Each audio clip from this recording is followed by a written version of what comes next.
Tune in to the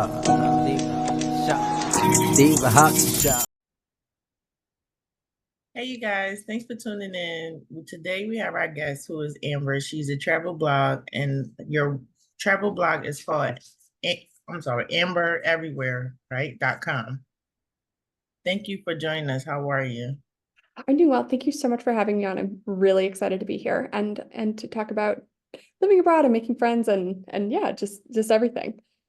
So tell me, what made you inspired you to start your travel blog? Yeah, so it was actually my husband's idea.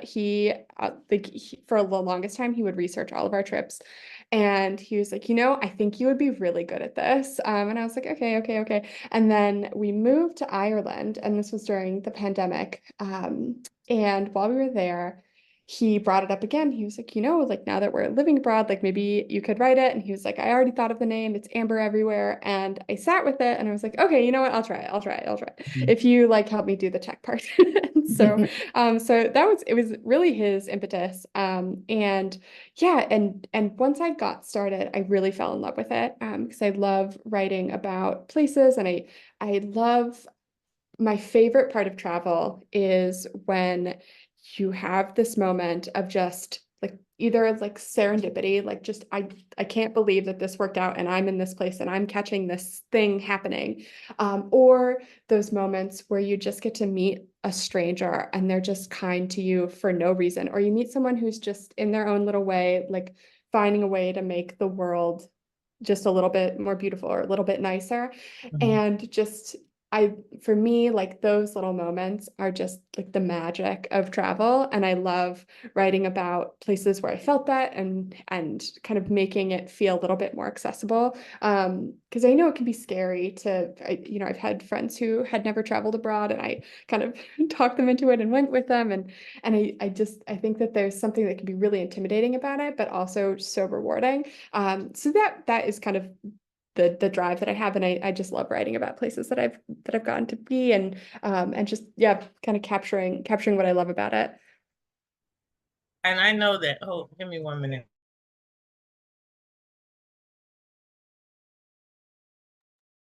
Sorry about that. I'll have that part cut out. So, moving abroad can be both exciting and challenging. What motivates you to make the move, and what are some of your initial experience in a new country? Yeah, I love that question. So the real reason, so my husband is a dual citizen. His father is Irish. So we had always known that hypothetically it would be possible to move to Europe. Mhm. But we hadn't really thought about when or how. It was just kind of this distant idea. And we met in college, we met in college, started dating just after that. So we'd been together for a while. And during COVID, we had this kind of weird experience of accidentally moving to Philly. We were living in Colorado, and we were on a trip that we had planned previously for March 10th, 2020, Okay. to visit his family. So we got there, and everything shut down while we were there. So we actually never went back to our old apartment, and we were there for about 5 or 6 months. And after a while of being in Philly, we had looked at, maybe moving to Philly or we just kind of were feeling ready for the next step. And we were on this walk. And for some reason, I was like, this feels like the moment, like this feels like the right time.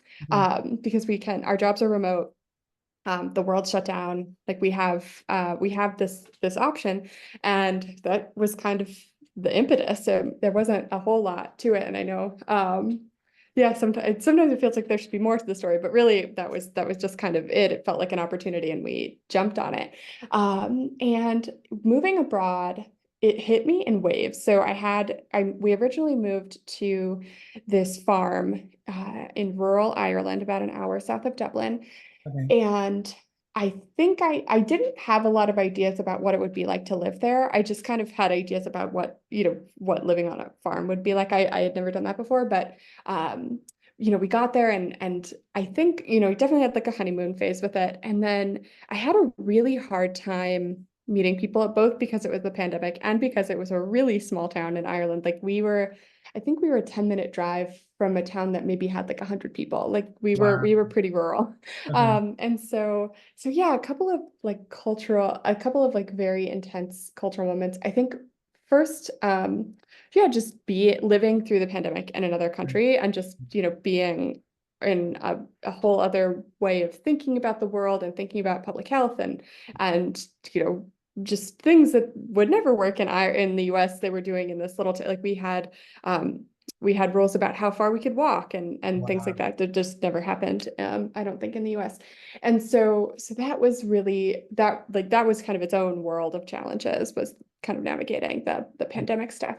And then after that, it's so funny because I would have thought that moving to Ireland would be one of the easiest moves abroad you could do because it shares a lot of love with the US and also everyone speaks English.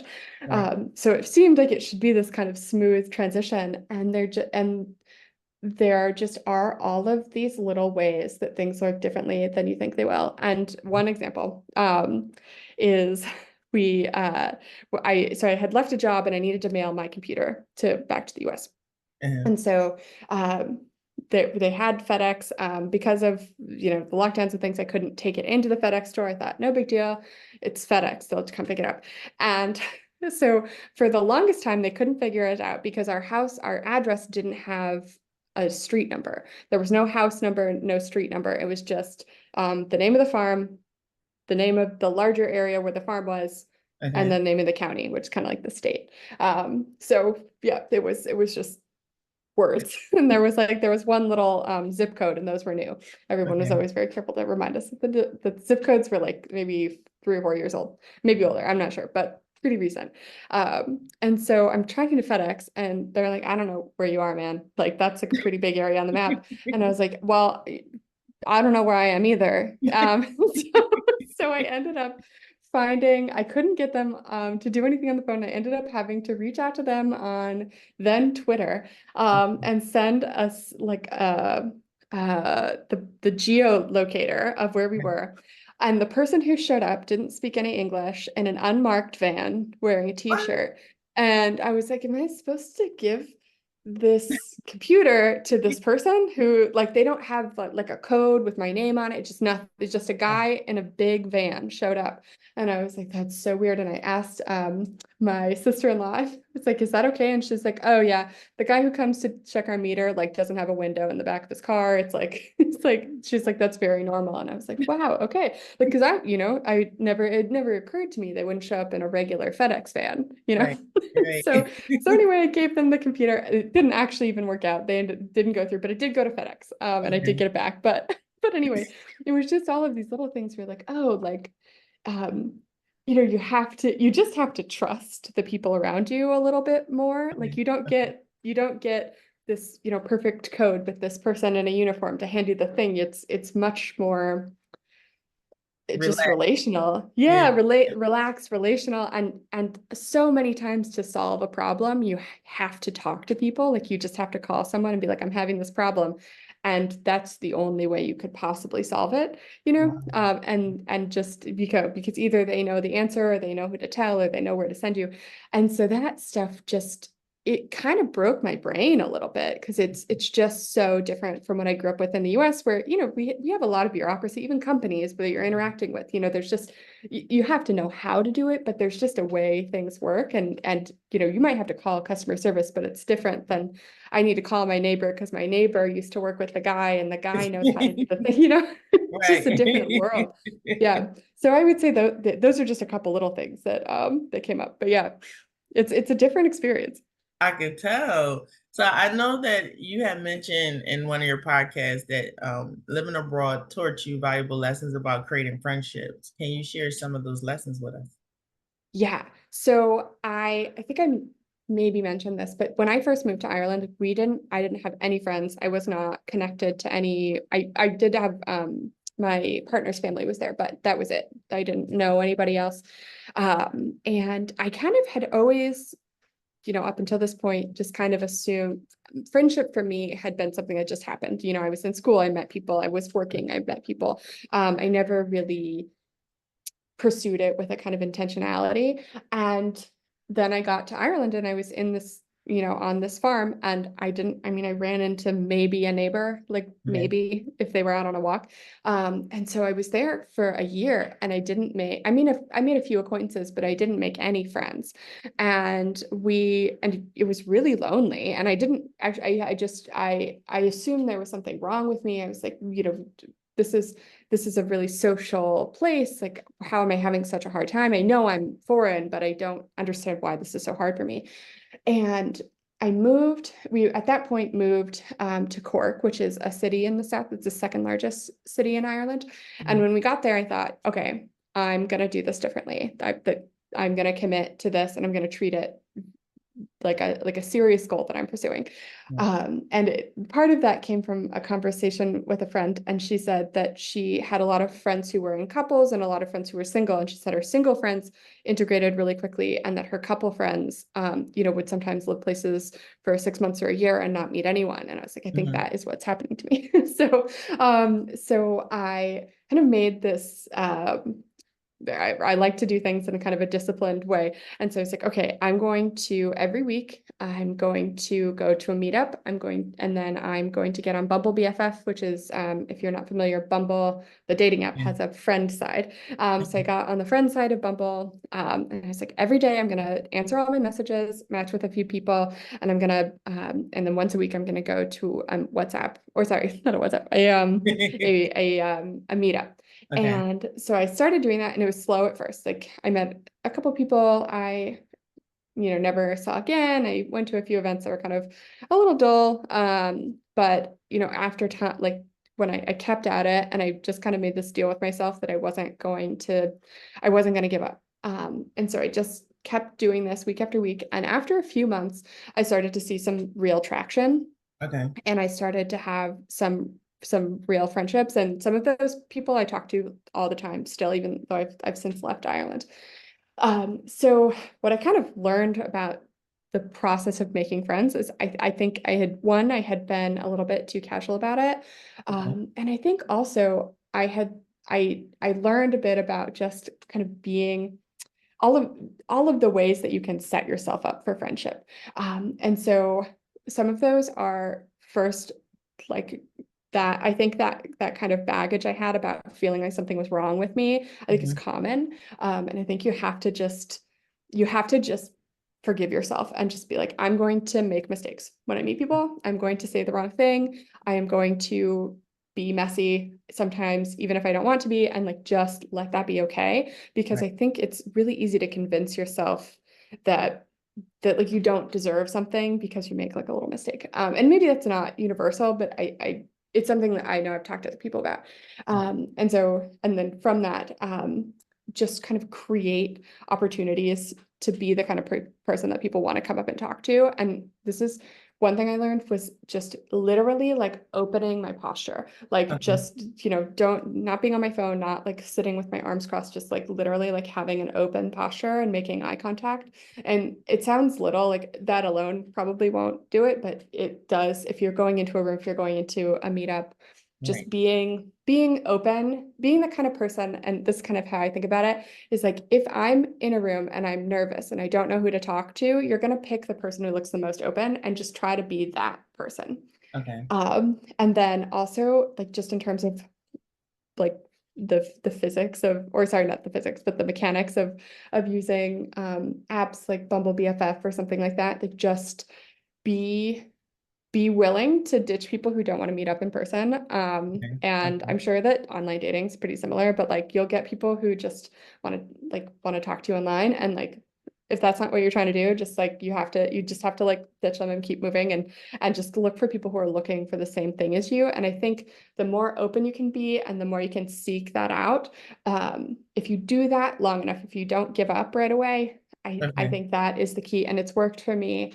both in Ireland and now in Paris, in France, where I'm living. And it's been something that I find just can kind of help you connect with people who are looking for the same thing. Because I think a lot of people are lonely, and I think Yeah. it's something we don't talk about very much. And yeah, and those are just some like quick tips. But yeah, I think it's been a really eye-opening experience to kind of go from being on autopilot to like really like taking it serious. Like I literally track it, like whether or not I like answered my messages and that kind of thing. Yeah, just have totally changed my approach. And like you, I think you hit on something when you said that like you'll see either here in the States and when you're traveling abroad, people are like they're lonely, you know what I mean? So even just by saying like, hey, hi, smiling, saying hello, you'll see how that'll open up the door. Then you'll start a conversation and next thing your friends or you're exchanging numbers. And so I think that's a lot in both countries, like, here in the States and especially overseas. Yeah, and I think people really want to feel what this leads me to one other little bit is um this like it's just a little rule, but if someone invites you to something, never cancel the plan or reschedule unless like, your dog dies, something Yeah. really big happens. If you can help it, and do that for the first like 3 times Mhm. that you make plans, because what I've learned is that people I feel sensitive to rejection. Like when I'm having social interactions, I'm looking for signs that the person's rejecting me.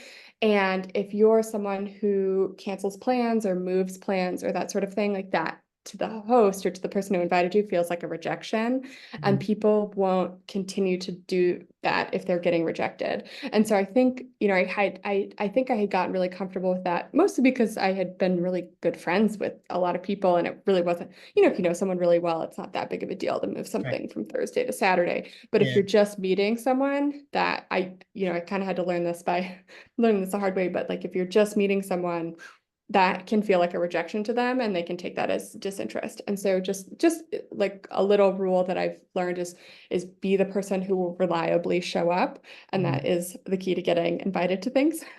Because and this is like with acquaintances, like Yeah.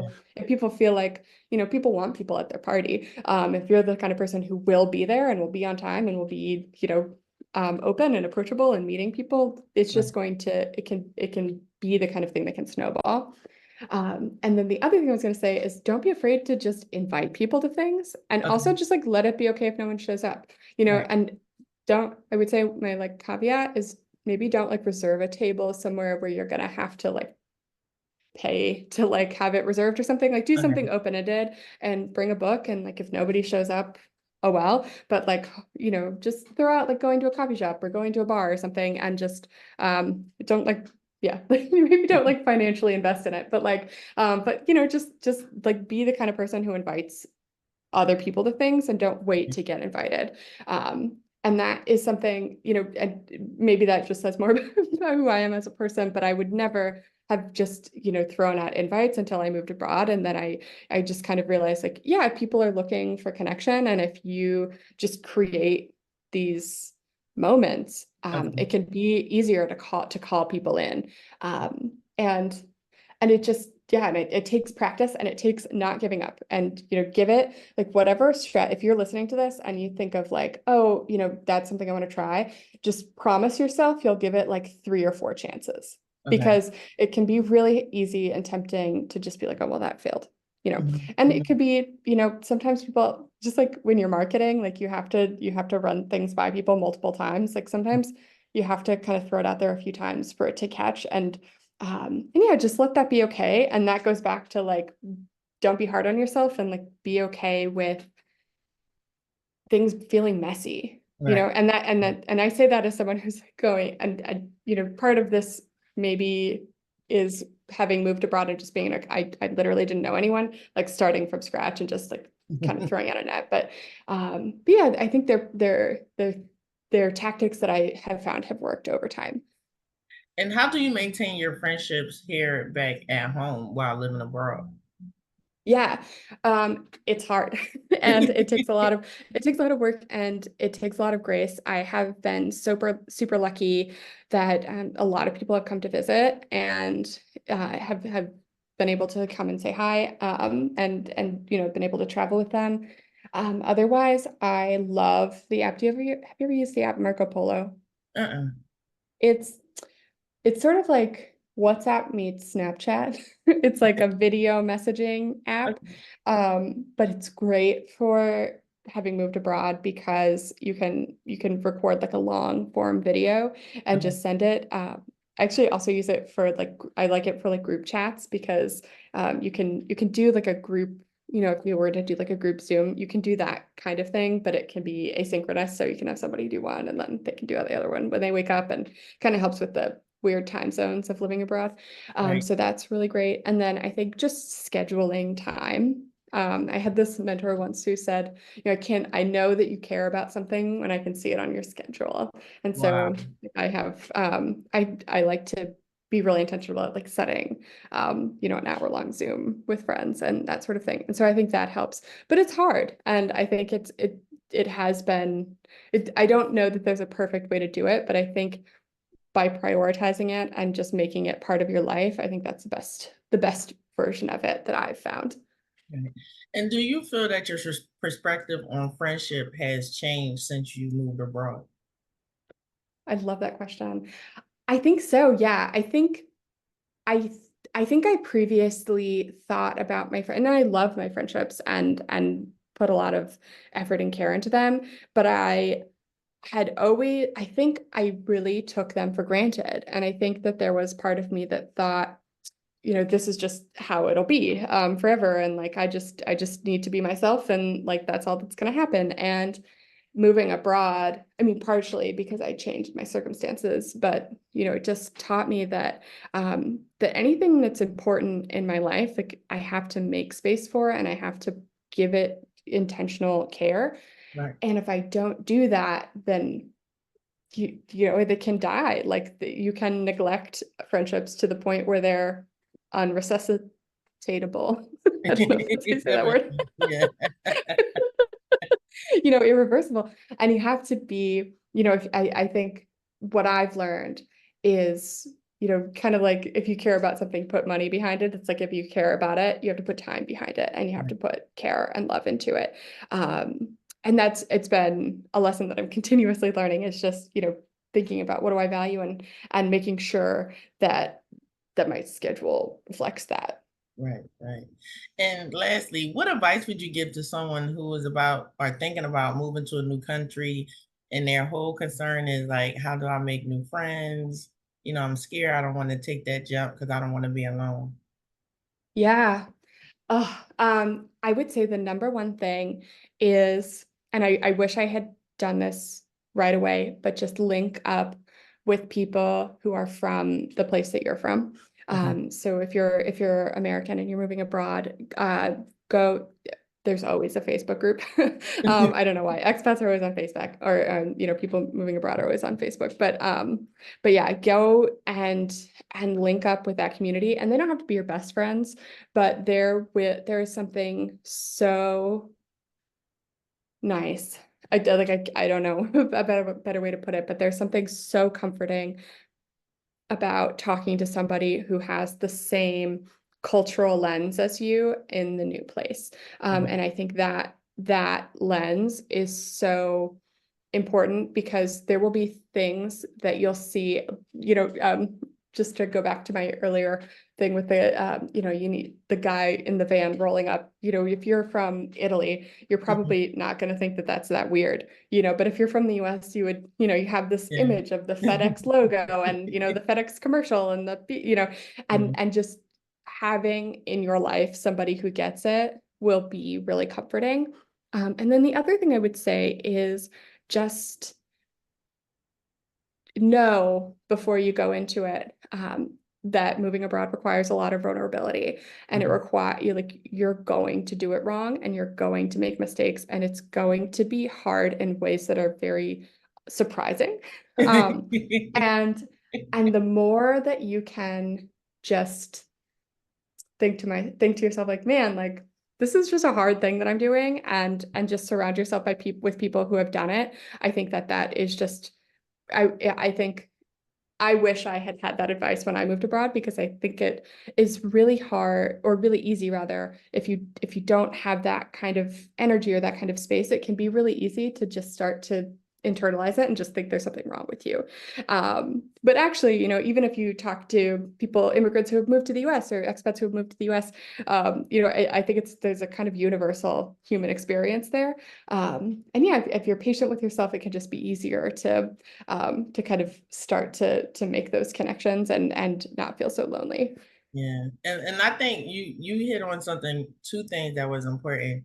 Making the effort, being able to be vulnerable, and when you're out there, just being present in that moment, wherever you're at. I see a lot of people on social media that travel abroad and they move, and when you're seeing them, they're out with their phone.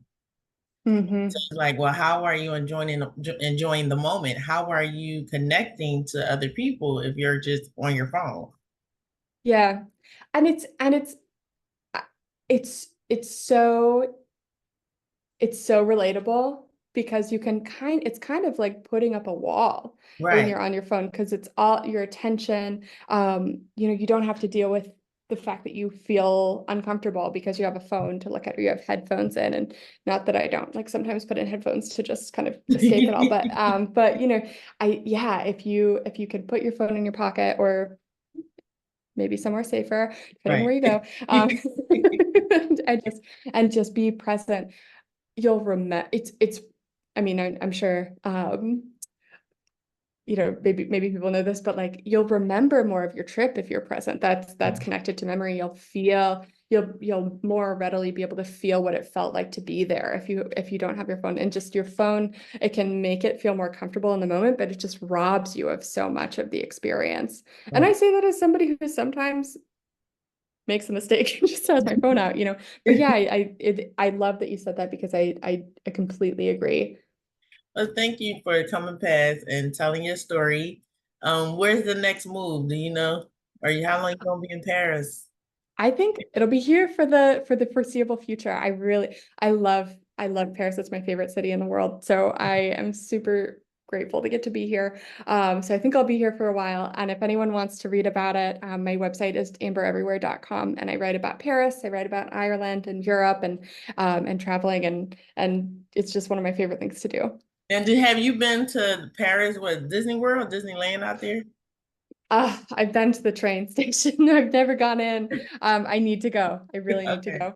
You gotta tell me how I gotta read about, see how it is.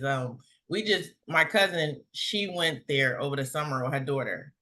And I'm like, and so she's like, you should go there. And I'm like, but Paris, it get cold. So like, what's the point? You know, you have to wait till like next year. But I'm just curious to see what your perspective is on the Disney World over there. I've heard wonderful things, but I can't vouch for it. But I will say one little tip is my favorite time to travel in Europe is May because it's right before, if you don't have kids, it's right before all the summer travel starts. The weather in May in Europe, I mean, you never get a guarantee with weather, but it's cheaper. Than the summer. It has this beautiful spring weather and everyone's in a great mood because the tourists haven't come yet. And like the weather just got sunny. So for me, it's like I always make a point to travel in May. It's my favorite time to be in Europe. Okay. All right. Well, look, Yeah. I can't wait to read about Paris. Hopefully I get there next year. But again, thanks for stopping past. Anytime you want to come back, you're always welcome. Thank you. And if you come to Paris, we should grab a coffee or something. Sure, I love that. Thank you. Yeah. Thank you so much for having me on. This has been so wonderful. No problem. Tune in to the Diva Hot Show. Motivate the glow. We give you more info. Think to my head to toe. I let the whole world know. I let the whole world know.